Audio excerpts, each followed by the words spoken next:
Teak जी, नेहा जी और अभी जी, America और सिंगापुर से। महाराज जी, आपके चरणारविंद में कोटि कोटि नमन। महाराज जी, हम दुनिया के विकसित देशों में रहते हैं। हमारे पास दुनिया की सभी आधुनिक सुविधाएं उपलब्ध हैं। हम लोग नौकरी, बच्चों व गृहस्थी में इतना व्यस्त रहते हैं कि जिंदगी मशीन की तरह व्यतीत हो रही है।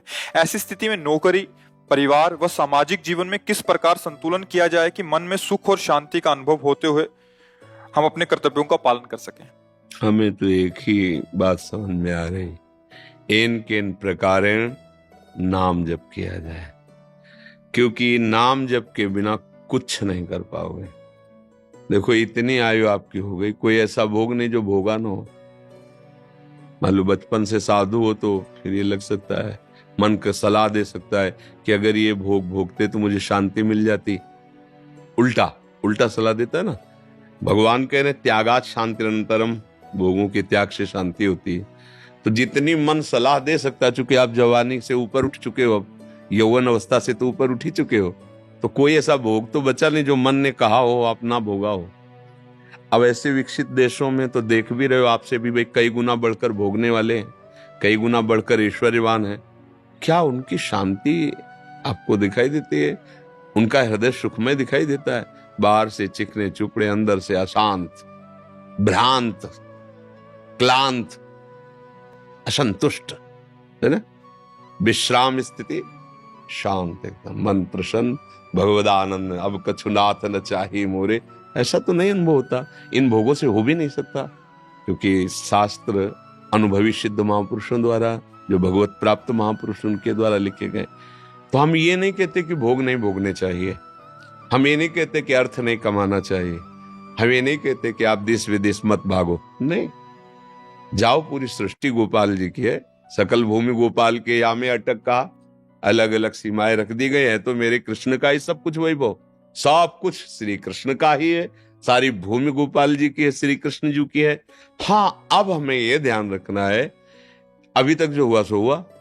अब अगर ये ध्यान रख लो कि जो जो किया उसमें तो सुख मिला नहीं, शांति मिली नहीं और ना मिलेगी।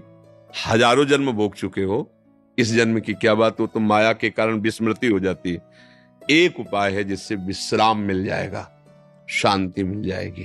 गोस्वामी जी कह रहे हैं, तब लगी कुशल न जीव कहूं, सपने हूं मन विश्राम। जब लगी भजत न राम कहूं, शोक धाम तजी काम। जब तक भगवान का भजन नहीं होगा भाई, मान लो मेरी बात, चाहे जहां भाग के जाओ शांति नहीं मिलेगी। चाहे जितने रुपए कमा लो, चाहे जितने भोग भोग लो, तुम्हारा मन कभी तुम्हें शांति से नहीं, ये और जलाएगा और वासनाएं बढ़ती चली जाएंगी। जितना है उससे कई गुना बढ़कर वासना हो जाएगी। तो एक उपाय है, जैसे भी बने नाम जप शुरू कर दो। क्योंकि आप ऐसे, आपका क्या, हमारे भी देश में ऐसी आधुनिकता चल गई है, खान पान की पवित्रता नष्ट हो गई है। अब आप कोई हवन नहीं कर सकते हो, क्योंकि आपको पर्याप्त घी नहीं मिल सकता शुद्ध, धान्य नहीं मिल सकता शुद्ध, जिसमें उर्वरक खाद आदि पड़ी है ना, ये हवन करने लायक पदार्थ नहीं उपजते। गाय के गोबर की भूमि में मिलाकर उपजाए हुए अन्न के द्वारा बड़ा पवित्र चाहिए ना, तो यज्ञ गई। अब ध्यान आप बैठ के देखो कुछ मिनट, क्या ध्यान में आता है? अंधकार और वासनाओं की दौड़ भाग। अंदर देखो ला, आंख मूंद के बैठ जाओ, आपके हम ध्यान कर रहे हैं, हमें पता है क्या ध्यान कर रहे हो। अंधकार और वासनाओं की दौड़ भाग, अंदर देख लो, क्योंकि अंदर वाली बात है ना, ये बाहर से नहीं। दौड़ भाग वासनाओं की, इतनी एकाग्रता और इतनी अध्यात्म शक्ति नहीं रहेगी कि मन और इंद्रियों को रोक दे। वहीं ध्यान गया। अब पूजा, कौन सी ऐसी पूजा सामग्री है जिससे आप प्रभु को रिझा लोगे? सब जगह अगर एक फल लो ना, तो उसमें भी कुछ न कुछ ऐसा, या तो लेप है या इंजेक्शन लगा। किस फसल का अब भी फल ले लो, तो बिना इसमें केमिकल लगाए वो बना हुआ है क्या? वो अपनी क्षमता खो चुका है, उसके ऊपर जो क्षमता है वो औषधियों की, केमिकल की। भगवान को कैसे हम भोग लगाएं? शुद्धता चल जा रही है। शुद्धता कहाँ है? कहाँ शुद्धता है? जिसे पवित्रता कहते हैं, न इंद्रियों की रह गई, न शरीर की रह गई। अब आप सब ये देख ही रहे हैं, क्या जितेंद्रियता।